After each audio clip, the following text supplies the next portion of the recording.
Listen to me. If there was a wise man who would ever think of this, they would say in order to be superior to the man, you've got to be the man.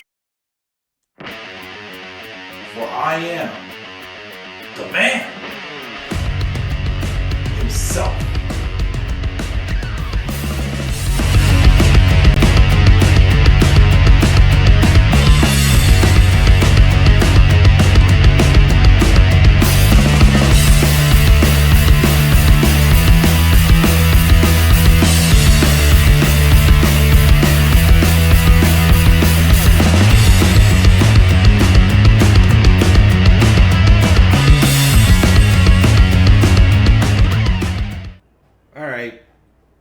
Should I do it again?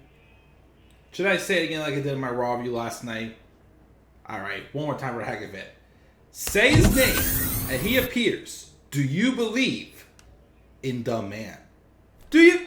I don't know if I'll keep that constant, but hey, it's kind of catchy. Another little wrestling reference to tag into my intro, but we'll see. I still like, let me talk to you, and several others there. But guys, what is going on tonight? This is the Club of the Man 1993. We are not live, but this is my pre-recorded preview and predictions for AEW All In 2024. Takes place this coming Sunday, August 25th, 2024 at Wembley Stadium in London, England. Again, I didn't go live for this because I'm still hesitant about... Well, okay. I will do the All In review live, but again, still not completely into the idea of doing AEW reviews again. Like I said, the product is just—it's still cold right now. It's I just don't know when the hot should get back. Plus, too, again, it just felt like that it was just all very toxic. And just like, again, like every time I brought it up, it's just like all this hate just gets spread. So that's why I thought, you know what, I want to do All In. Again, I do want to watch it, mostly because there's a chance this could be Bryan Danielson's final match. And we all know Bryan Danielson is the reason why I started watching AEW watching wrestling in the first place. Not the reason why I started with AEW, the reason why I started watching wrestling in the first place. I still do my little pop-ins with AEW here and there, but again, like I said, I just don't feel the need to review it on a regular basis. But again, All In is pretty much officially AEW's WrestleMania.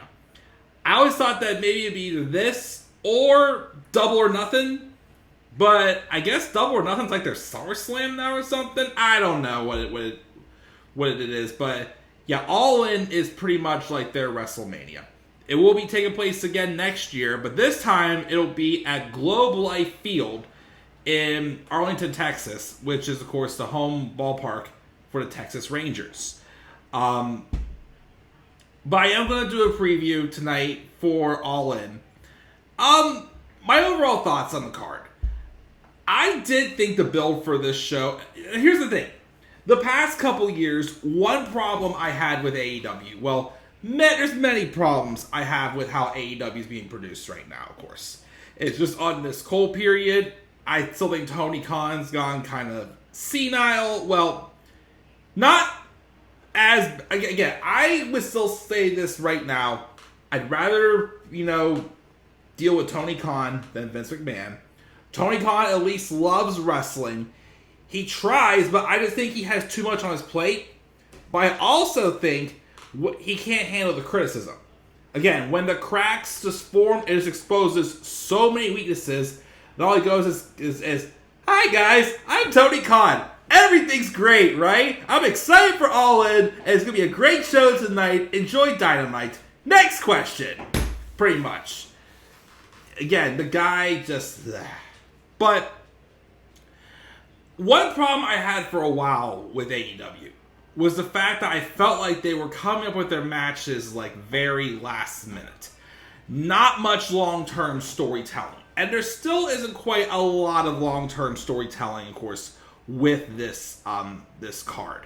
Of course, I'd say the women's world title match had some long-term storytelling to it. Of course, though, when the big heel turn happened from Mariah May, it was kind of like after that, it's like it kind of coasted the rest of the way. And that's what's happened. Tony Khan's like, okay, you got a problem with me coming up with matches at the last second? Well, I'll come the matches beforehand, and then the rest of the shows are going to just, not mean a damn thing about it. And, again, there are matches on AEW pay-per-views that I know on pay-per-view, they will be great. The weekly shows, again, just suck. Again, I'm only watching Dynamite, I'm not watching Rampage, and I'm definitely not watching Collision. Although, if I had to pick, I'd rather watch Collision than Rampage. So, like I said, I'm going to go through the card, give my predictions. I'm not going to predict it in order of how I think they're going to happen. More so as to the matches that I care more about than the others. Because there are, on paper, this is a really strong card. There's one match that I'm despising. Another match that I'm like, huh? Couple other matches that I'm like, okay, I don't expect much. I don't care too much, but they could still be good.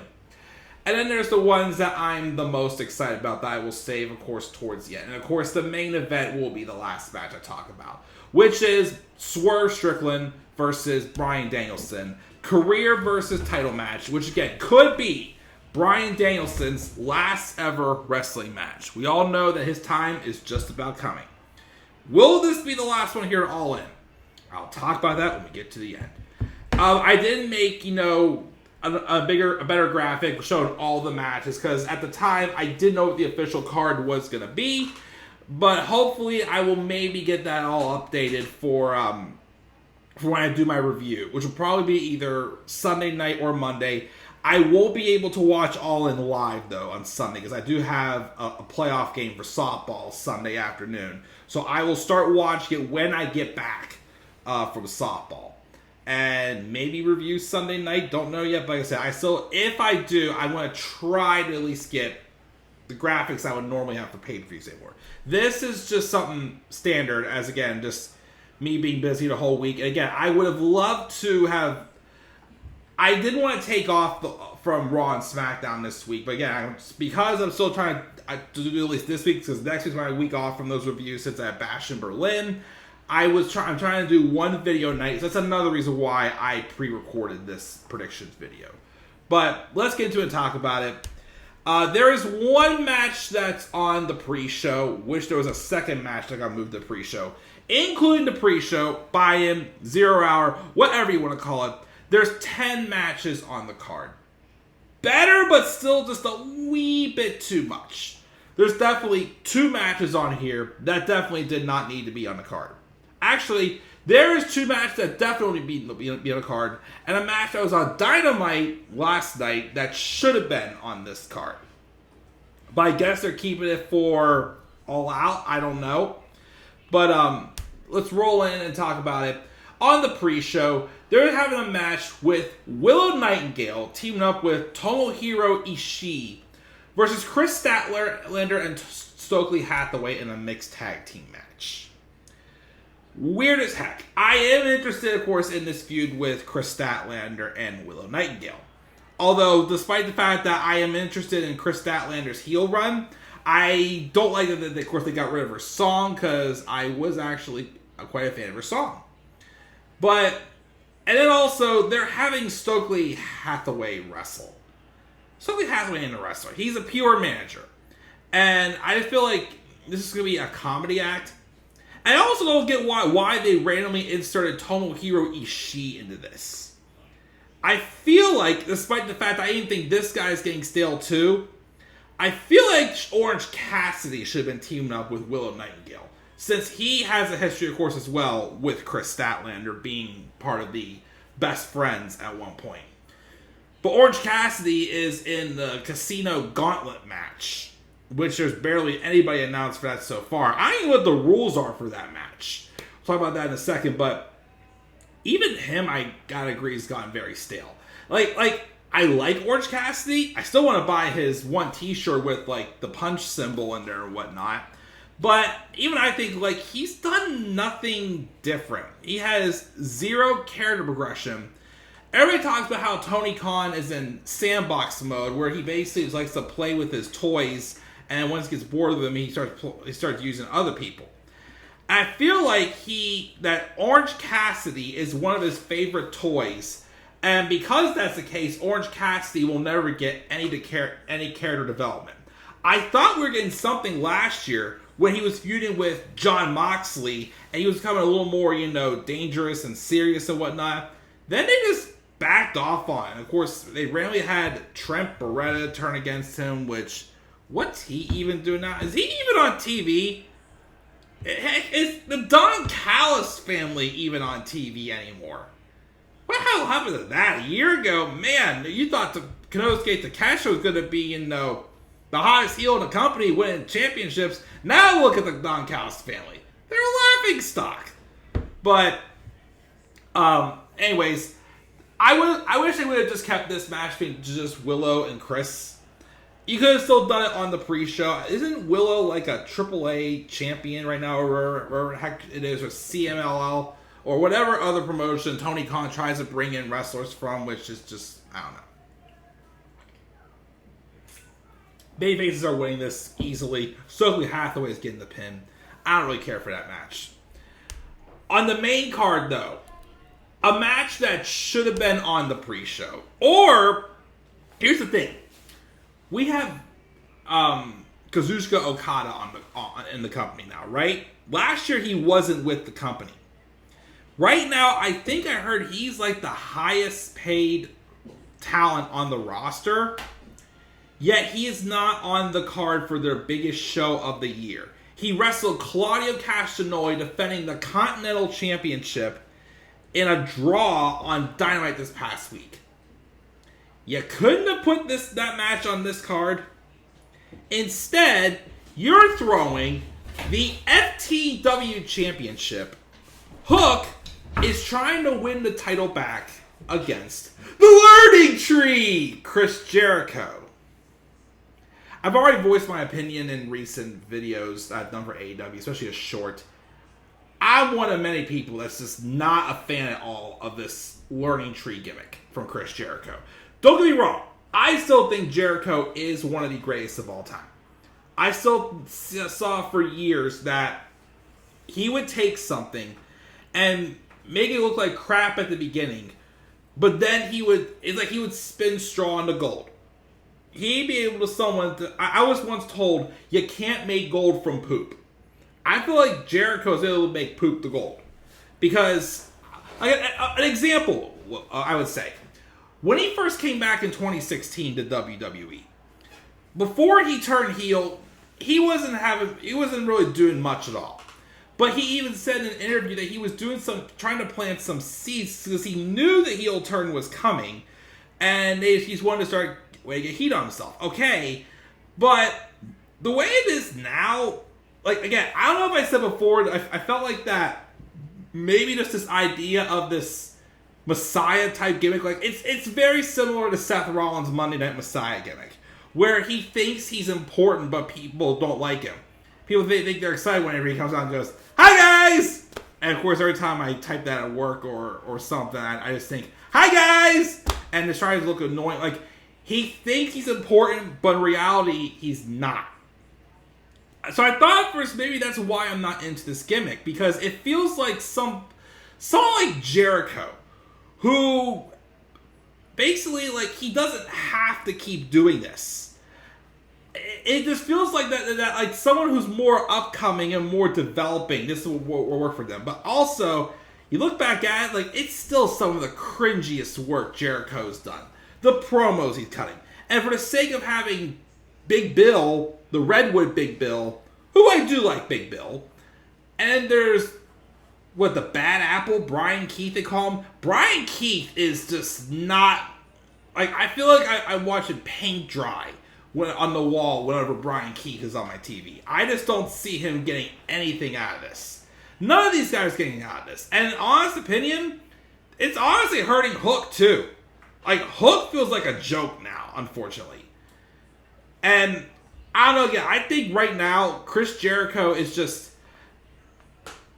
I don't know, I feel like ever since the JAS formed, he hasn't quite been in a position that made him feel credible.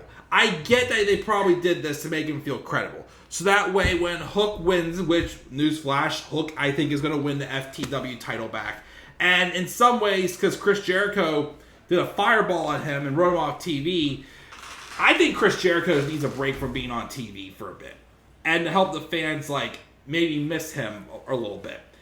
Hook should basically beat down Jericho so that way he gets written off TV to sell it, and then he can come back and, maybe, as I always say, absence makes the heart grow fonder. Maybe that'll help him get momentum back. But yeah, it just, Jericho just hasn't been the same since the Inner Circle ended. Like, JAS, I felt like, again, the, Everrise 2.0, still the biggest jokes I feel like I've seen in AEW. One of the biggest jokes, I feel like. Then they had, him and Kenny Omega with as the Golden Jets. It's fine, but it still felt like a joke. It just still felt forced also. And even, when he feuded with guys like Adam Cole, the chemistry just wasn't there. So I feel like Chris has kind of run out of some steam. I get it, he's not planning on retiring anytime soon. Still in decent shape, but I just feel like he's not doing some of the strongest work of his career right now. Which is why, again, I think Hook wins the FTW title back from him, even though that means absolutely nothing. And I think in some ways, somehow, they write off Chris Jericho and he takes a little bit of a break. And then hopefully comes back when he can, get things going again. Just my opinion. But yeah, don't care about that match. That match should be on either pre-show, or they should have had that on Dynamite this past week and done Okada and Claudio on All In, as they should have done.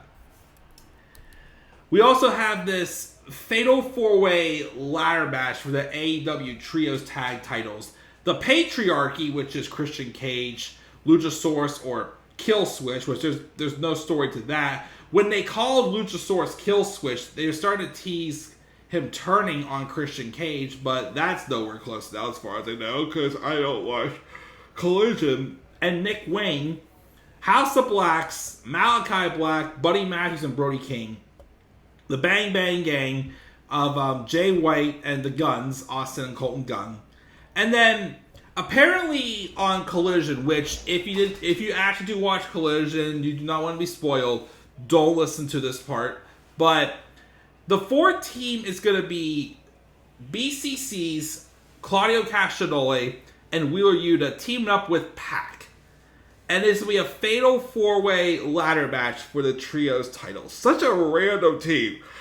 I know there's been heavy rumors about the Lucha Bros leaving to go to WWE, so this might be why this happened. But also, it just feels like Pac got ripped off, too, especially. With the fact that he just recently won a Battle Royale, I think it was, or something, to earn a shot for the International Championship.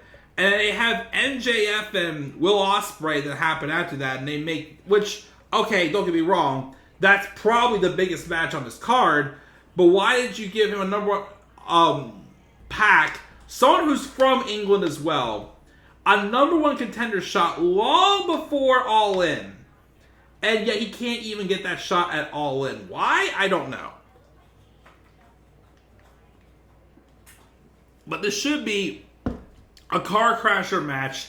I'm sure it'll be good. I just don't get the story behind it, and I just don't care, really. I think the Patriarchy will retain. I'm just going to predict right now. Because I don't... Quite frankly, to be honest, I'd rather just get rid of these Trios tag titles. I forget they even exist half the time. They just feel like props right now, if I'm being honest. So, another match that I kind of care about, but not really at the same time. Same with this one here. The Young Bucks taking on FTR and the Acclaimed in a triple threat match for the AEW World Tag Titles.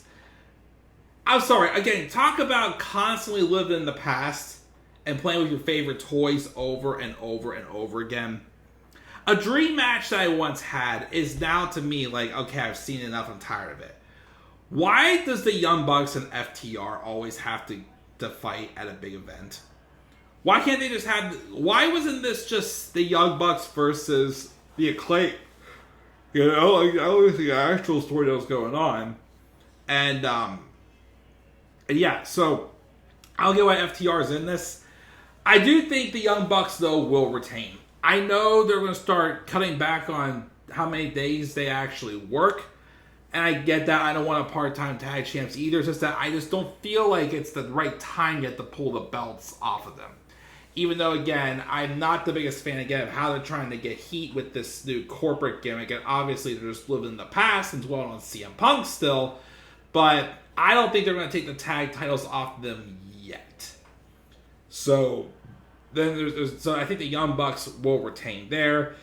So that's the first 4 matches. The last 6 matches I am interested in. First one is this Casino Gauntlet match. Now, I don't know exactly what the rules are going to be. I don't know who is in it or how many people in general are going to be in it. Only people that have been confirmed for it so far are Hangman Adam Page, Evil Uno, and Orange Cassidy. What I like about this match is with how you don't know how many people are going to be in it. It feels like this is going to be kind of like a mini Royal Rumble type thing, where we are going to get surprises. They just announced today, apparently, that Ricochet did indeed sign a multi-year deal with AEW. Bobby Lashley just left last week, so there's a chance they rename into Hurt Business. Donovan Dijak is a free agent now, too, and he was backstage at Forbidden Doors, so you never know there. Is Mustafa Ali still considered free? I know he appeared in TNA, but Mustafa Ali, someone I would love to see, of course, get in there as well. Again, maybe Bobby Lashley and Shelton Benjamin, Leo Rush, I don't know. But I think there will be some surprises. I think, though, as far as the winner goes, if I had to pick somebody who was already announced for the match, it would be Hangman. But I think, you see, based off who I think is going to win the main event, there's a match that I would definitely like to see that person have. And this person is against Mustafa Ali. So I think if Mustafa Ali would appear as a surprise, I would like to see him win this match. And my cat just walked on the printer and just turned the printer on again for the second night in a row. But if I had to pick a true winner, I think it's going to be Ricochet. I just don't see anybody else. Like, even if Bobby Lashley does debut, like, is Bobby Lashley fighting either Swerve, Strickland, or Bryan Danielson kind of popping out to me right now, honestly? I mean, honest, not really. I feel like he could have a match against another, powerhouse type wrestler first, in my opinion, but I don't know. I'm going to stick with Ricochet winning this one, my predictions.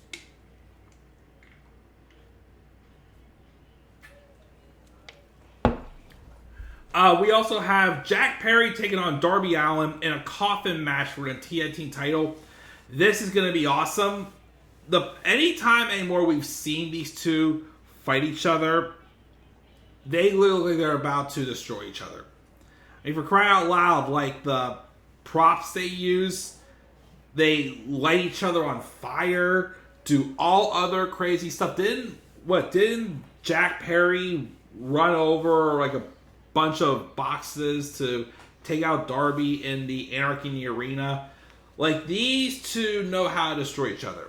And again, it's two of the pillars of AEW as well. And it's a Coffin match too. I'm pretty sure there will be fire. There will be thumbtacks. There could be blood in this match. Although there's another match involving the women I think should have blood. But this one I think we'll be seeing some. You'll be seeing some crazy things happening. Who I think is going to win? I think Jack Perry's going to retain. I don't see him dropping the title anytime soon. Maybe not until Adam Copeland gets back, but we'll see.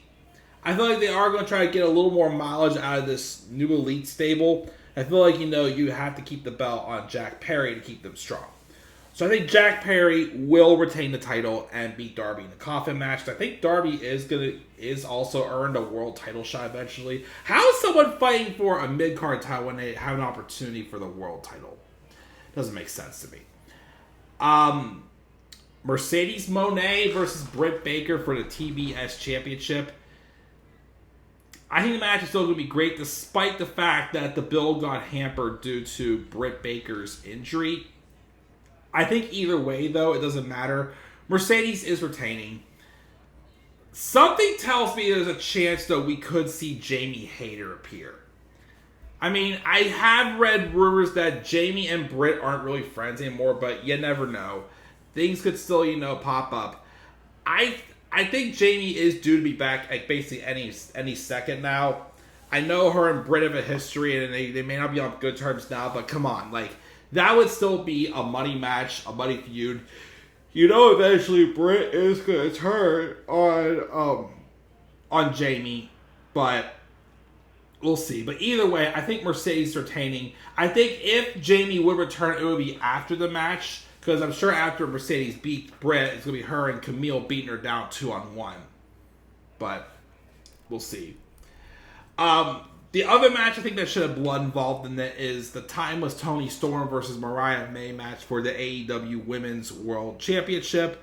Again, excellent heel turn from Mariah May when she won the Women's Owen Hart Cup tournament. But ever since, like I said, it just felt like they just coasted a little bit. But I feel like also it's way too in the early stages of this story. And I think because of that, I wasn't picking this at first, but thinking about how there's probably going to be more matches going forward, I think Mariah May is going to win the title here and do something that kind of further on in the storyline, dig deeper. This again is probably one of the only matches that's had a true long-term story, with Mariah May coming in and choosing to work with Toni Storm just to eventually get in her head and turn on her one day when the time was right. I think it's a pretty good continuity, something that AEW's lacked for the longest time. So Mariah May, I think, wins the title. Then we have the match that, honestly, if it wasn't for Bryan's career being put on the line, the main event should have been MJF versus Will Ospreay. And this match, of course, is for the AEW International Championship, or as MJF calls it now, the American Championship. What better way, of course, to get heat than to rave on USA overseas? So, of course, even though, of course, he's getting babyface reactions back here in the States, he's definitely getting the heel heat over in London. I think this match, again, will steal the show. It's definitely, I feel confident to say this will probably be a match of the year candidate as well. And it's going to steal the show this whole weekend. I think Will Ospreay, though, will win the title back. You can't have him lose in his home country. You can't. And where they're going to be, they're only about an hour and a half away from where he lives, which is quite impressive as well. But, Will Ospreay will win. Could this also be where Ospreay finally does the Tiger Driver again? He's resisted from it ever since he thought he kayfabe-wise hurt Bryan Danielson earlier this year at Dynasty. So, we'll see. And then finally, the last match on the card is Swerve Strickland and Bryan Danielson for a world title. And if Bryan wins, he wins the title. If he loses, he never wrestles again. So, of course, definitely was surprising to Swerve and Hangman, as they have history and they have a rubber match to do as well. But they've done a good job building some heat between Bryan Danielson and Swerve Strickland. Bryan, of course, raising the stakes on this as well, saying if he doesn't win, he's never wrestling again. But if he wins, then he gets the title and whatnot. I just still think, here's my opinion, I'm going to pick Bryan. Because although this is probably the biggest show of the year for AEW, I still feel like that if he would have the chance to do it in his hometown, he would. And we are going to Washington State for a Wrestle Dream in October. So I feel like, and also I still feel like it is ridiculous to have Bryan have a full run in AEW, yet not win the championship. Honestly, I feel like they should have given him the title after Punk had to relinquish it after Brawl Out in 2022. When they had that tournament and put the belt right back on Jon Moxley, I feel like they should have done it to give it to Bryan that time around. But I think he wins here. And again, Wrestle Dream is in his home state of Washington State.